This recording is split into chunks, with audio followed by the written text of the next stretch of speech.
Our program will begin in 5 minutes. Please make your way to the seats. Thank you.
At this time, if you would kindly take your seats, our program will begin shortly.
If you would kindly take your seats, our program will begin shortly. Thank you for your cooperation.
Our program is about to begin.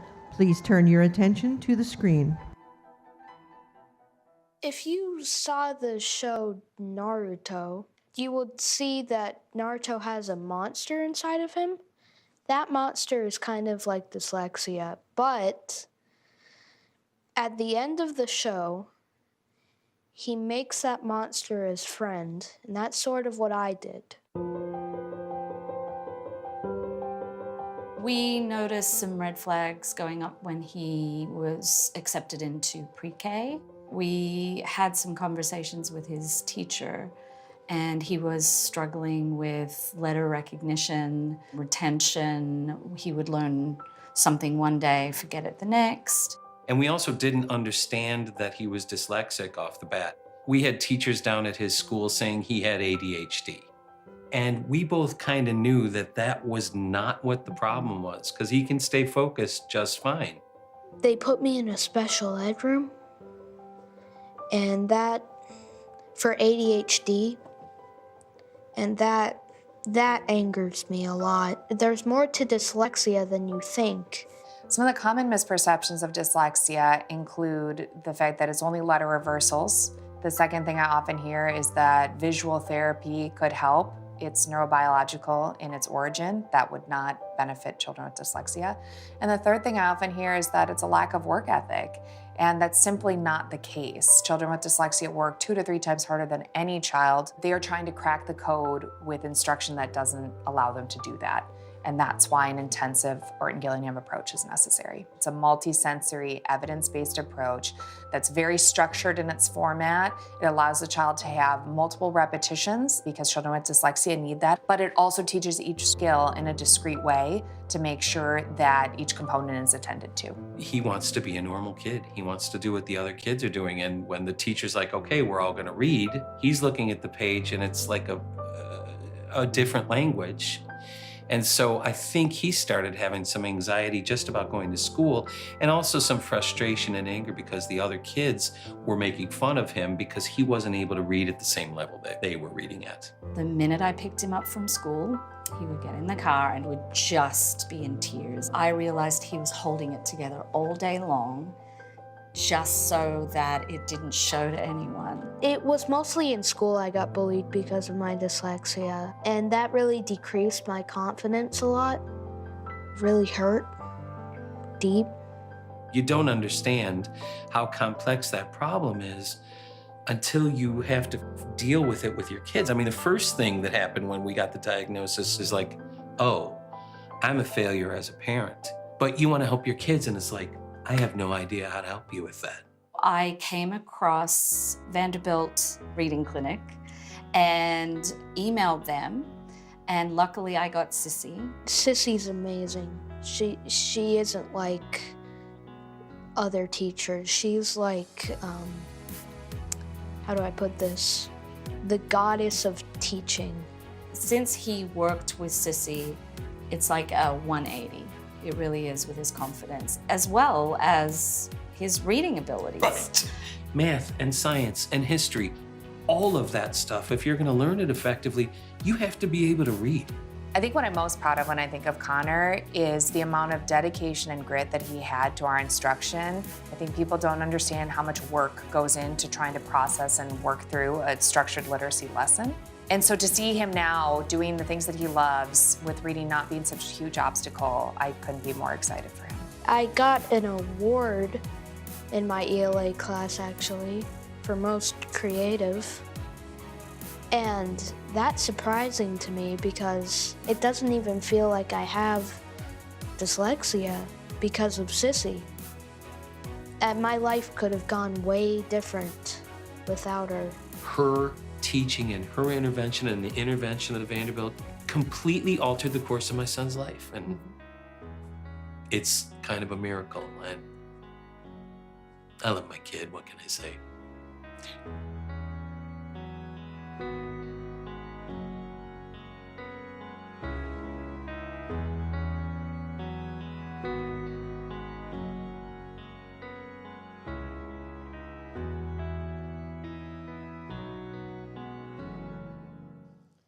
Good morning, ladies and gentlemen. Well, that's not really fair. People like to say, I can't believe I had to follow that. I can't believe I had to follow that. I'd seen the video yesterday, and I had resolved not to tear up.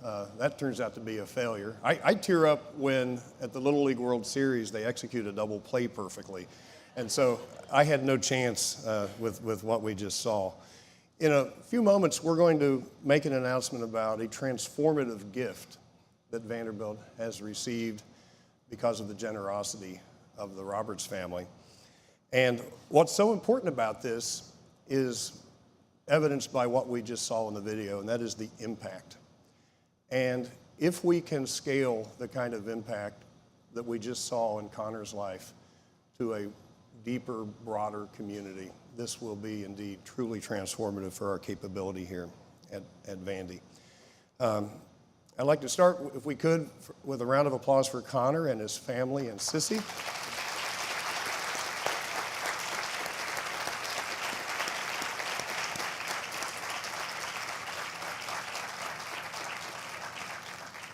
Connor, a lot of the grown-ups in the room are involved in the chance to make videos like the one you were just in.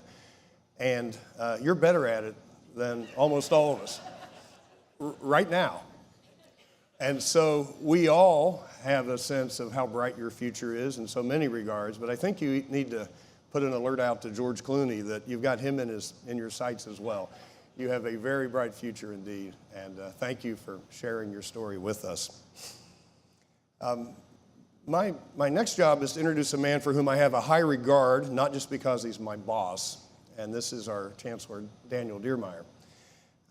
I think you'll find his story both impressive and interesting. Daniel was raised in Berlin and he's the first member of his family to complete high school. And we talk about first-gen college students. He, in fact, was first-gen at the high school level. He then took his bachelor's and his first master's degree in Munich. He won a fellowship from the German government, which allowed him to travel to the U.S., where he enrolled at USC. He got his second master's there in philosophy, went on to get a PhD as well in political science at the University of Rochester, and began his teaching and university career, first at the Stanford Graduate School of Business, which he followed by an appointment in 3 faculties, but mainly at Northwestern in the Kellogg School, again, the business school there. From there, he went to Chicago, where he took on his first deanship in the Harris School of Public Policy, and from that rather swiftly moved up to provost, and thankfully, our board was able to catch him just before time for his next promotion and tracked him to Vanderbilt in Nashville, where he became our chancellor. So please join me in welcoming Daniel Diermeyer.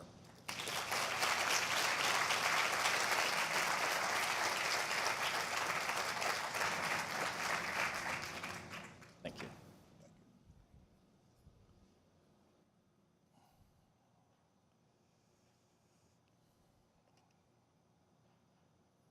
Well, thank you, John, for the kind introduction. My special thank goes to Sissy Peters, the O'Callaghan's, and of course, especially my thanks to Connor for sharing your courageous story. And good morning, everyone. So nice to see all of you here today with us. I want to thank you all for joining us today to commemorate an act of generosity that will help shape the course of Vanderbilt and countless lives for years to come. It is my great honor to announce that in one of the most transformative donations in Vanderbilt's history, Marjorie and Hal Roberts have dedicated a visionary philanthropic gift to establish the Roberts Academy and Dyslexia Center at Vanderbilt University.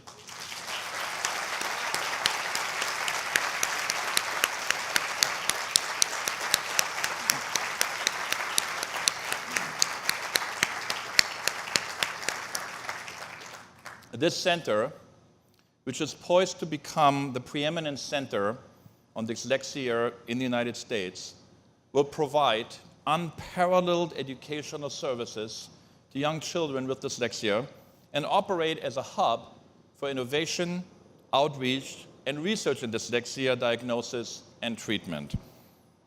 Hal and Marjorie, thank you for your partnership, for your remarkable generosity, and for entrusting Vanderbilt to carry out your vision for this academy and center.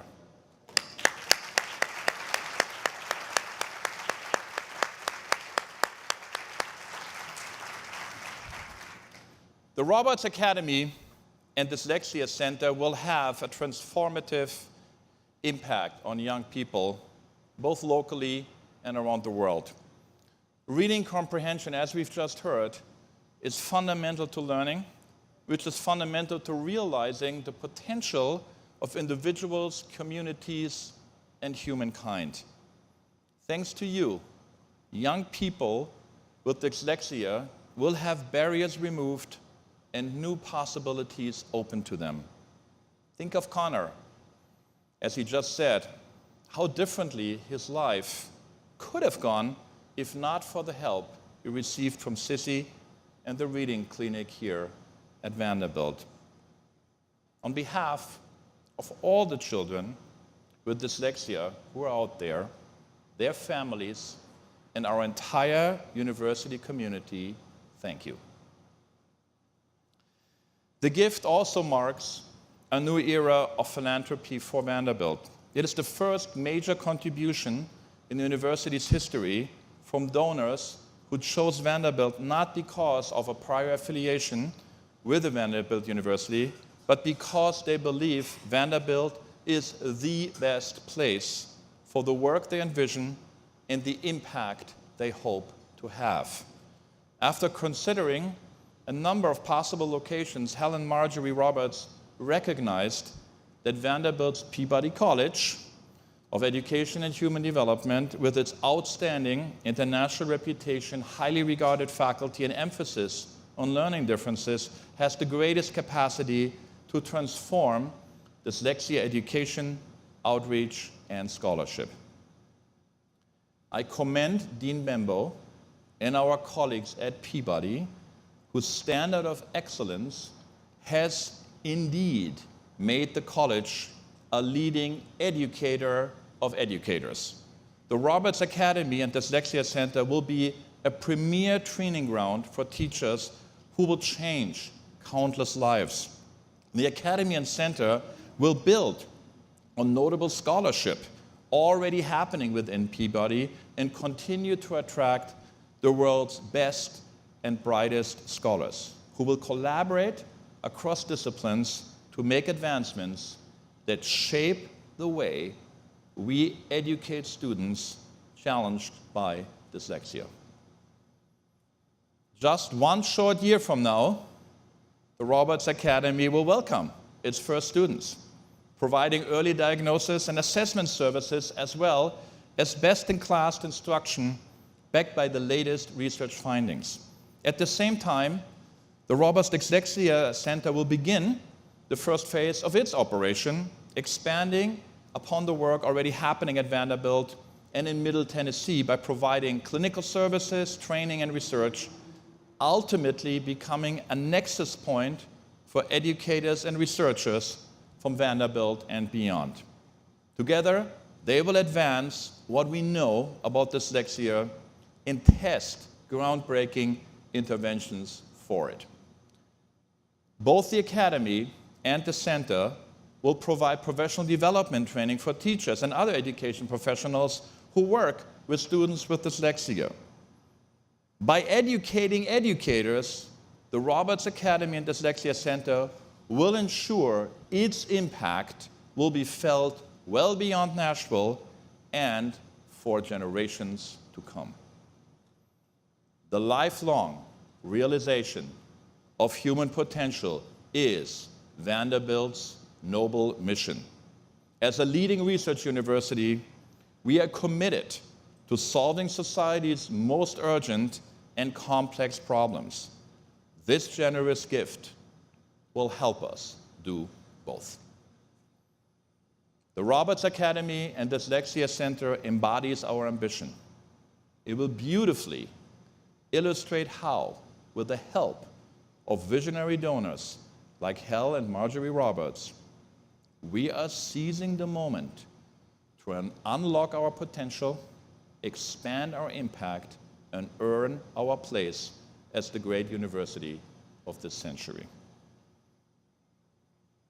It is fitting that the gift making this academy and center possible comes to us as part of our landmark Dare to Grow fundraising campaign. You just saw that. In a few moments, we will plant a tree symbolizing the power and beauty of growth. The growth of our university, the growth of the Roberts Academy and Center, and most importantly of all, the growth of the children whose lives will be so profoundly shaped by the work we officially begin here today. Let us now dare to grow together as one Vanderbilt into this exciting new chapter, courageously continuing to better ourselves for the betterment of the world. Thank you very much.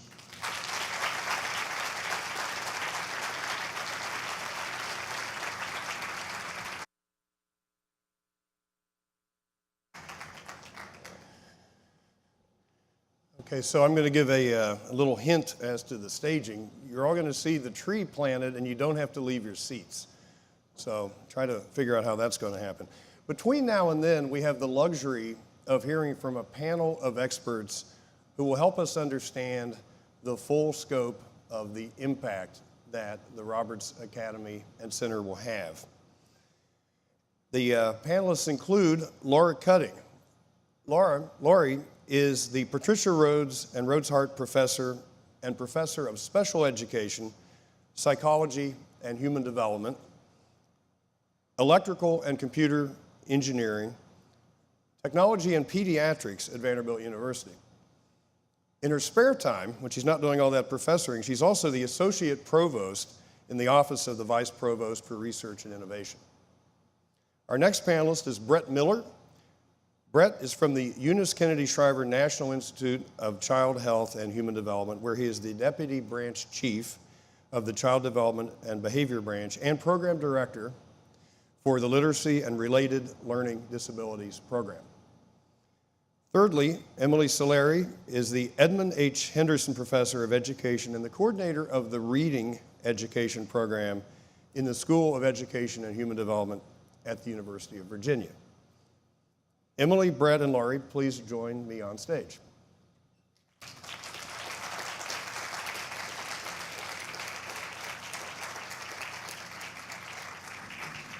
Finally, to lead the panel, we are very fortunate today to have John Siegenthaler, Managing Partner of Finn Partners here in Nashville. You may know John from his many years at NBC News, where he anchored the NBC Weekend News program and appeared in many other of their programs and other networks, including Meet the Press and the Discovery Channel. John, I'll turn it over to you.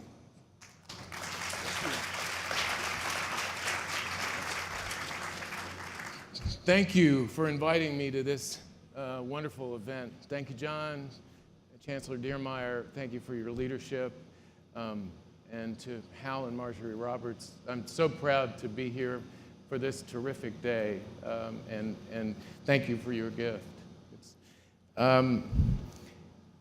Connor, you moved us all, and you have a powerful story to tell, and you told it very well. I want to ask Brett first, as we start this conversation, can you give us a little historical context when we talk about the need for prevention and intervention when it comes to dyslexia, especially with children? Sure. First, I want to say thank you as well for the invitation to be here from Vanderbilt and Peabody College. I think I'd like to set a little context that when we think back to some of the actions that have led to legislation like the Individuals with Disabilities Education Act, ADA prior to that we had conceptualized, or the community had conceptualized dyslexia and other individuals who had learning disabilities as both an educational issue in terms of their needs, aspirations, and goals, but also as a social justice and equity issue. And given that dyslexia is a condition that cuts across all racial and ethnic groups, cuts across all economic strata, and across the geography of the US and the world, I think it's important for us to ensure that all of those individuals' voices and perspectives are brought to the paper. And how do you think this center and this academy will help do that? I think it provides the resources and the opportunity to bring a host of diverse stakeholders together. So we've got a range of faculty who have been committed to doing work in intervention around brain-related science here at Vanderbilt and other institutions that they work with. There's engagement occurring within the community, and this can facilitate further activities to be able to bring those partners together to think about transformative work that's community engaged. Emily, I know that you work with policymakers to help them understand dyslexia and the needs to help people with dyslexia. So how do you think an entity like the center and this academy will advance the conversation for lawmakers to provide support for programs like this? Sure. I think it's really important to recognize that learning how to read and write is arguably one of the most studied aspects of human learning. So we know a lot about evidence-based practice, about evidence-based assessment, evidence-based screening of young kids who have reading difficulties. And when I think about policy and the work that we do in Virginia around engaging with policymakers, there are states across this country who are grappling with policy in different ways, but the core issue is the same. And the issue is that every single child, no matter where they go to school, deserves to arrive at a school with a teacher who is prepared to teach them how to read and write, and also teachers who have the materials in their hands to do that. We need to equip our teachers with that. So when we think about policy, and my engagement with the General Assembly in Virginia is really around how do we have evidence-based policy in this space. These laws that are happening all over the country, I don't see that stopping. There is a lot of momentum in that space. And it is our responsibility as scholars and researchers to engage with policymakers to ensure that the laws that are passing make sense. And the way that you do this is you have to be really very clear about translating our science. The way that we talk to policymakers and families and community members is different from how we talk to other scientists about what we're doing, and you have to learn how to do that. And I think a center like this could really, pick up that momentum, and there are a lot of faculty already at Vanderbilt who do amazing science around reading development, around assessment, around intervention, and using the center to translate that into policy that is actually feasible for teachers to implement, for districts to implement, and that makes sense for state legislators to fund. And this, talking about the funding issue here is a really very important. You have to sustain the funding for the long term. Well, when you talk to those lawmakers, tell me about their awareness of dyslexia. Sure, it depends on the lawmaker. So some of our lawmakers have, they have a family member who might have dyslexia or some sort of reading disability, and so it's personal. For other folks, it's not. But setting up the argument that reading and writing is fundamental to lifelong success. We are not just talking about teaching kids how to read and write. We're talking about what happens to children in their every other content area, about their lifelong earning potential, about their social emotional development. This is all intertwined. And so making the argument about it, this is about the whole child, and we have to make investments early. And we also know that early literacy development is critical. So making sure that every state has early warning systems around screening for kids at risk, and sort of talking about the importance of catching this early and intervening early. And I will also say, we don't want to make this political. Literacy should not be political. This is a bipartisan issue that most folks around the table could get on board with. Lori, I understand that the Roberts Academy and Center is going to focus on a lot of outreach activities. Can you describe those outreach activities? Yeah, well, the thing is that I think what the Roberts Academy really has the ability to do in that types of outreach activities that they're going to be involved in, such as teacher training and tutoring and assessment, is the ability to sort of take what Brett and Emily were talking about and make it sort of come in action from the ground up. And so, being able to reach out to kids who may not have the opportunity normally to receive tutoring and things like that. I mean, I just not to interrupt, but when I think about outreach, I think about Connor and his family, and the need to help families like yours to get the help you need.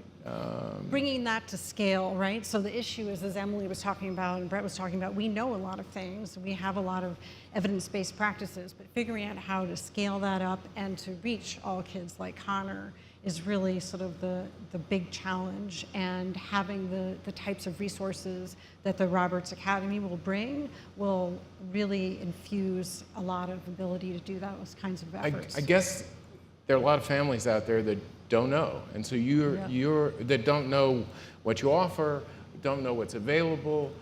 How do you help them understand that there is something that they can do, and there is help out there? Well, I think, it starts with excellent communication and actually having resources available and people knowing that there are resources available and that Vanderbilt has this ability to extend out and help families. Brett, let's talk a little bit about technology, and there has been a huge advancement in technology when it comes to reading. Can you talk about, and I don't know what assistive options are, but maybe you could explain assistive options and how they impact both older children and adults with dyslexia. Sure. So these are tools that educators, individuals can use to assist them to access text, to access the content of the text in the case of reading. So historically, it's moved really rapidly. So we've moved from having individuals go into a soundproof booth, do recordings where they're reading books, and providing those recordings to individuals such that they'd have access to, whether we're talking about textbooks or holy text, whatever it may be, whether school, professional. Now we've got technology that's migrated from sort of this almost mechanical sounding voice coming out of your computer, reading the text that's on the screen, to these generative AI models where you can choose your speaker, where you can choose sort of the what sound is more appealing for you. You can adjust the speeds of what you're hearing. I think the challenge, though, that we face is that we don't have an ideal understanding of when to use them, when they're most effective for learners, and in sort of what combination, because we've got a range of tools. This is just the one I gave was just one example. So, it's a lot of opportunity to get, as the video was talking about, access to like science content, access to other domains, and as an adult, you can use these in the workplace. Well, I was going to ask the difference between dealing with children and then older children and adults. Yeah. What are those challenges? So for or for adults and older adults, you can imagine using it at the workplace to access content that you need to read. There's versions of it, like with some of the generative AI, to where you can generate text now to facilitate in writing.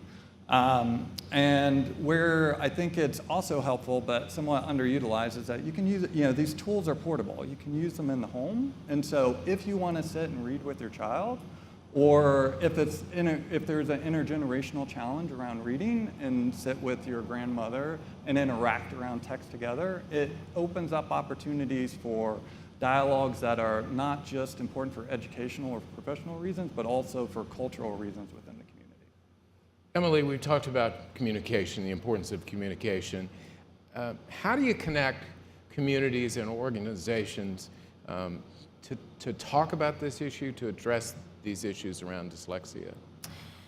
Yeah, so my approach to this may be a little bit different, but when I arrived at University of Virginia 5 years ago, and I just made it my job to say yes. And what I mean by that is to say yes to anyone who wanted to talk about literacy. It did not matter the group. There were moms groups, there were community groups, and getting to know people around what are the core issues for this state and across the country, really very important. And one of the things that I think has been so successful about our work in Virginia, particularly around our legislation, is that we brought everybody to the table early. We planned for our legislation 2 years in advance, and we brought every possible person that could touch literacy to the Boys and Girls Club, after-school programs, libraries, faculty, higher ed, teacher education and ed prep programs, policymakers. And we started early and often, I like to say. We had many meetings. And part of that was the parents and bringing folks to the table. And I think you have to approach that space with some humility, because I understand the research, I understand the science, I understand how to translate that into practice. But I don't understand the experience of families who are going through this. And I don't fully understand the experience of every single teacher going through this and what they're trying to do. What do you say to those groups? Yeah. When you go to those groups, what do you say? I think it's important to listen. I'm not saying much, I'm listening, because if we're going to have evidence-based policy that can serve everyone and includes everyone's sort of perspective on what's going on, it's important to listen and also sometimes guide. Because there are some myths out there about dyslexia and what it means for kids' experiences and teachers, and to make sure that if we are moving forward together, we're moving forward in a way that is based in evidence. When you listen, what do they tell you? A lot of frustration from parents and families. Actually, a lot of anger from teachers that they were not well prepared to teach reading. Through their education preparation programs, that they feel like they have failed. Generations of students, especially our teachers that have been around for a while, they don't understand. I mean, this evidence based on literacy and writing and reading development has been around for decades. And in so many ways, we have failed to translate that into practice, and that part of that is through our education preparation programs. So frustration and anger, and then also, I think the other side of that is when you bring everyone to the table, it creates a sense of hope. Like, okay, people are here, they are listening, we are trying to move forward together, and that's really important in this space. Lori, how does Vanderbilt's expertise in many areas enable them to leverage this gift?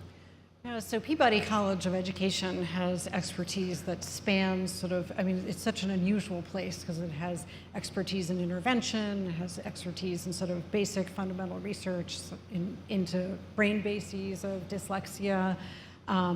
You name it, there's expertise that crosses the swath that's needed to really scale up and use an incredible opportunity like this to help children with dyslexia. I mean, the work that you've already done, and now this gift, can you talk about that and how that works together to really make this whole thing work? In what sense? Well, when you think about what Vanderbilt has focused on and the many areas it's focused on, are there specific areas that you think this work will, how this gift will really impact it? Yes, so there's always sort of, I think as Emily was talking about and Brett was talking about, there's always kind of this divide between what's going on in the research world and what's known in the research world, and what is happening in practice. And having like one entity that integrates school, outreach services, clinical services, assessment with ongoing research here is really an incredibly unique opportunity to have something that seamlessly sort of talks to each other. So the research components can be integrated in the school components can be integrated in the outreach activities. And so all of these different pieces, they don't often exist in one place. And I think having all this expertise and all these other pieces that typically operate more on their own, right? Because there are schools for kids with learning disabilities, and there are clinics, kids with learning disabilities, but having them all in one place with the researchers and the opportunity for those ideas to flow back and forth. Because as Emily was talking about, the listening is really, really important. I learn the most from listening, and I can tell you that all of my personal research ideas that I've had have always come from listening to teachers and to needs from out there in the community. I've never actually written a grant that I haven't actually had a teacher, colleague of mine read and say, is this important? Like, should we do this? Should I do this? Or is this just a silly idea? Every single grant I've ever submitted. So talking about research, and I want all of you to weigh in on this, but Emily, let you start. From a research perspective, what do we still need to learn about better helping people with dyslexia? Yeah, so we know a lot we know a lot. We have had decades of research, and I think this space, where I think it's really important to put our energy is into translating what we know into practice.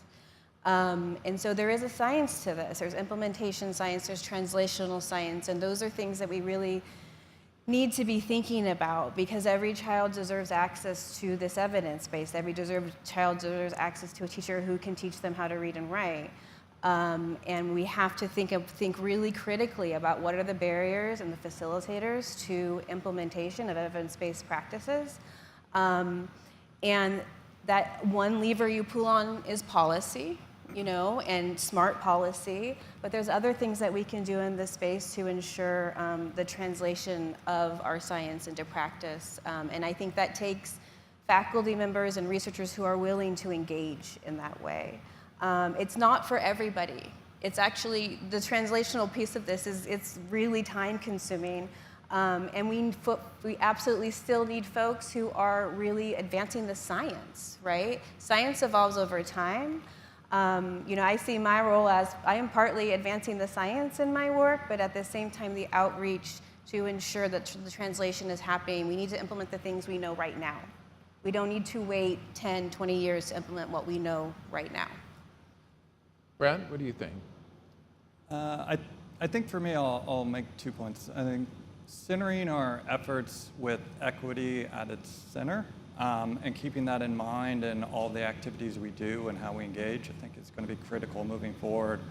I think this center in particular, given the faculty here at Vanderbilt, like focusing on intensive intervention, so focusing on learners that have been the least responsive to our state of the science intervention that Emily's been talking about, and what we can do to identify those individuals earlier so that we have a longer opportunity to intervene, and think about what the next generation of intensive interventions would look like. Lauren? Yeah, so just, I think Brett and Emily really summarized it well in terms of areas of research that we need to be thinking about. I mean, scaling up and figuring out how do you do that, implementation science. And that really plays a lot into what Brett was saying about equity of access to things that we already know and should be implementing. And then, of course, there is the age-old question of sort of what works for whom and why some kids respond and others don't, and understanding more about the cognitive and neurobiological mechanisms of that, which hopefully downstream will then lead to better prevention efforts. We talked a lot about impact, and especially the impact of the gift that Hal and Marjorie have so generously given. Talk about the impact of this. What do you see, Emily, as the impact of a gift like this? Yeah, I think when you have the opportunity to have faculty involved directly with outreach and faculty who are doing science in this space, working in a center with the, sort of eye on the prize, that this is about children, it's actually about nobody else, this is about kids, and we sort of, if that's your North Star, being able to take what folks are learning in real time and translate that into practice is huge, because there is a lot of space between what we learn in labs at universities and what's happening in schools every single day for children. And when we work with teachers in this space, they need to know the why. Why do I need to change my practice potentially? But also, more importantly, how. What do I do tomorrow that's different and based in the evidence?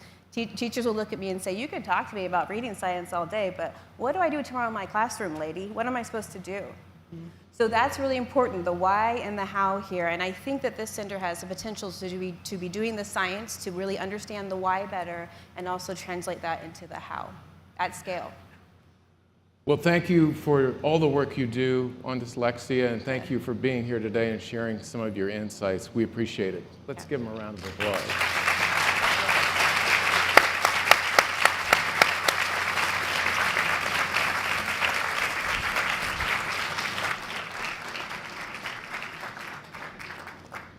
I just want to say, while they rearrange the chairs here, that we were touched by Connor's story, and I think the reason is there's so many of us who are touched by dyslexia. Whether or not we have a family member or a friend, we all know someone who has dyslexia, and we want them to get the help they need. So we have a little video, and let's talk a little bit about the impact of legacy. Take a look. That is so fun. Nora said she's gonna make an indoor tire swing for her school. And I'm gonna make flat. Do you know what I'm drawing? I'm drawing the window now. All parents want to help their children reach their biggest potential. And I couldn't do it because I didn't know what to do. Had I not found out about the dyslexia, had I not gotten the right help, my kids would not have loved to learn. People often, throughout their lives, think of what can I leave, what can I do that's a benefit to mankind. And our grandchildren gave that to us when they developed dyslexia.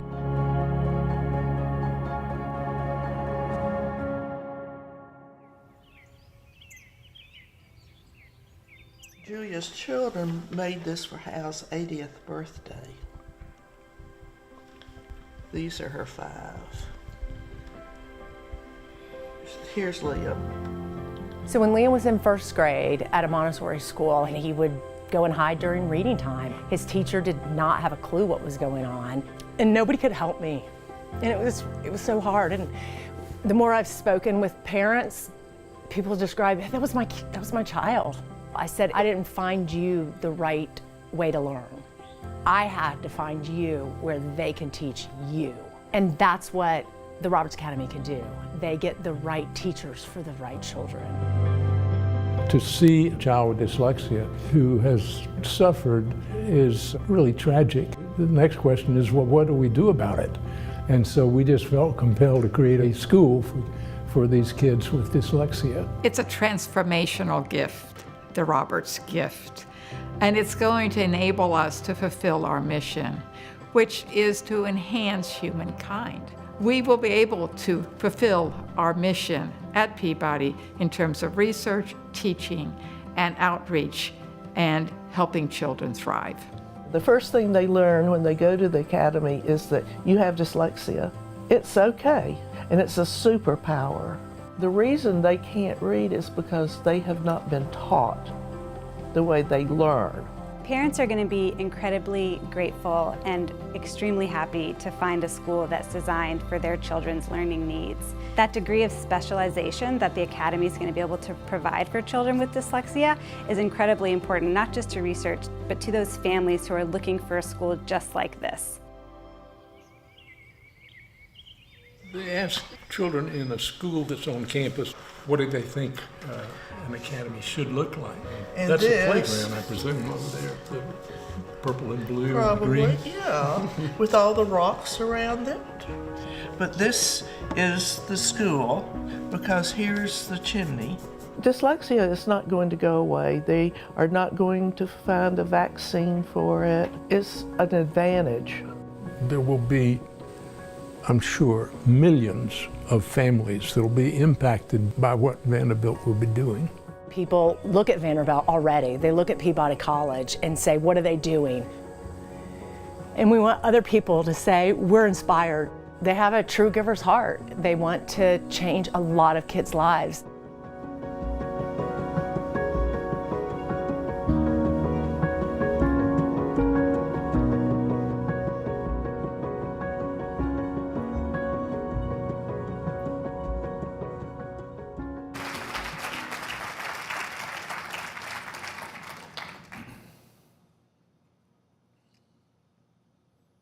Hal and Marjorie, you both truly have a giver's heart. And we at Vanderbilt are so grateful that you have chosen to share it with us. And now, I'd like to invite Hal to join me up here to offer a few words today.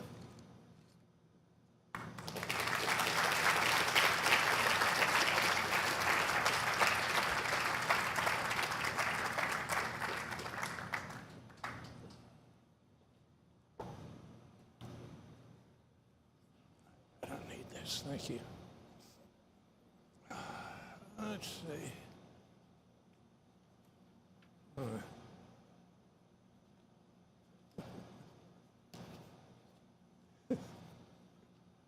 Thanks.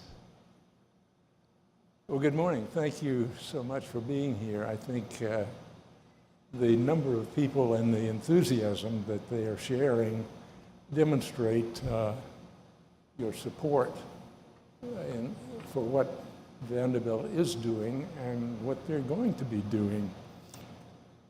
And thank you to Connor and your family.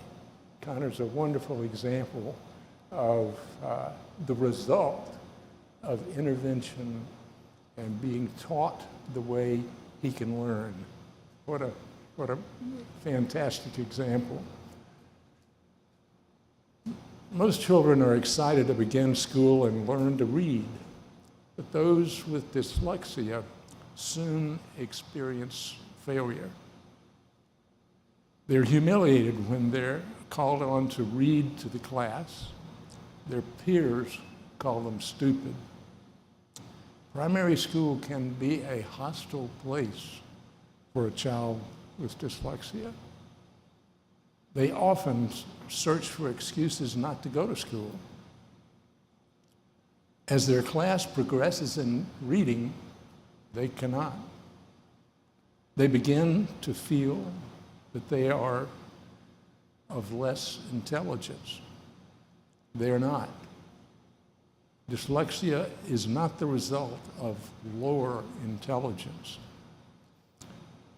A patient tutor, usually the mother, can help them to begin to learn to read unless they find activities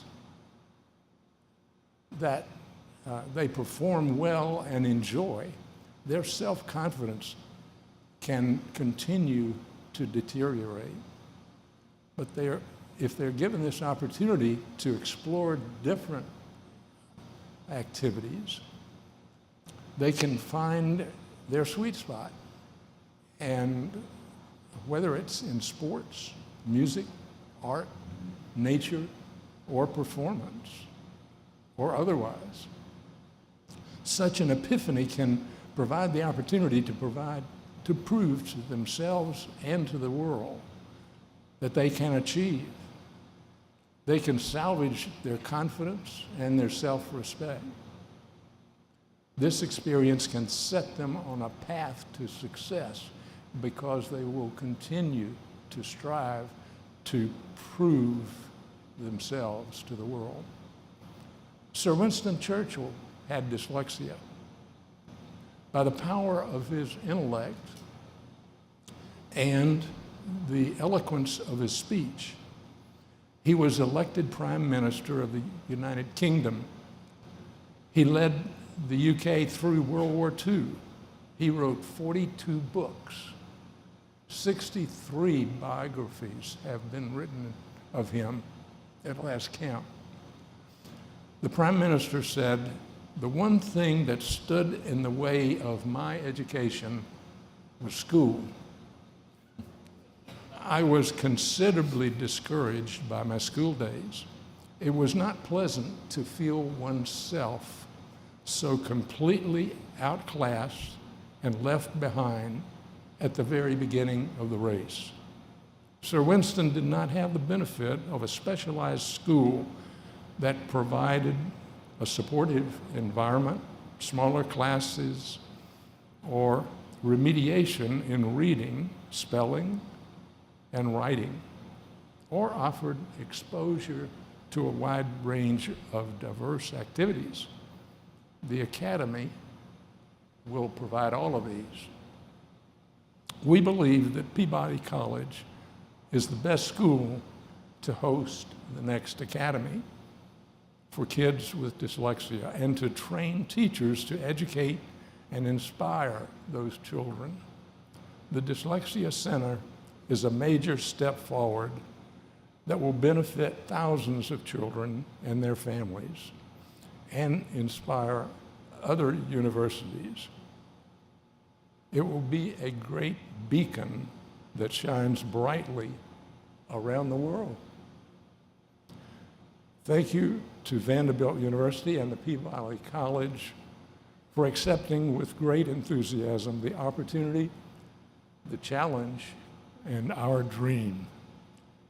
May God bless the Academy and the Dyslexia Center. Thank you. Thank you. Thank you.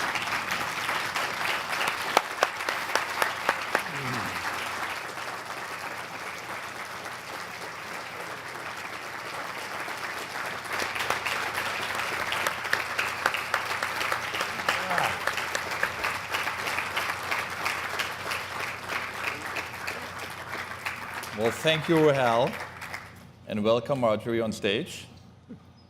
We're now delighted to plant our tree as a symbol of growth.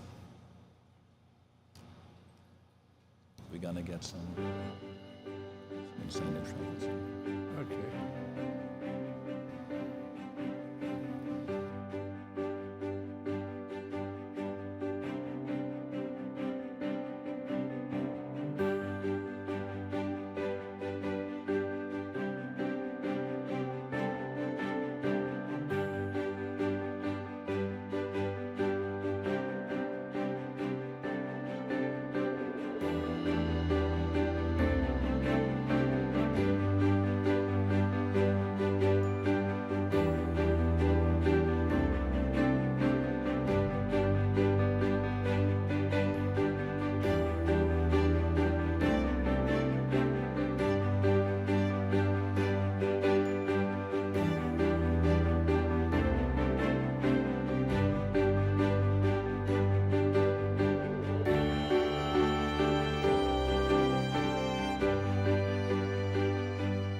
That concludes our program. We invite you to stay and continue the conversation. Thank you.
Bye.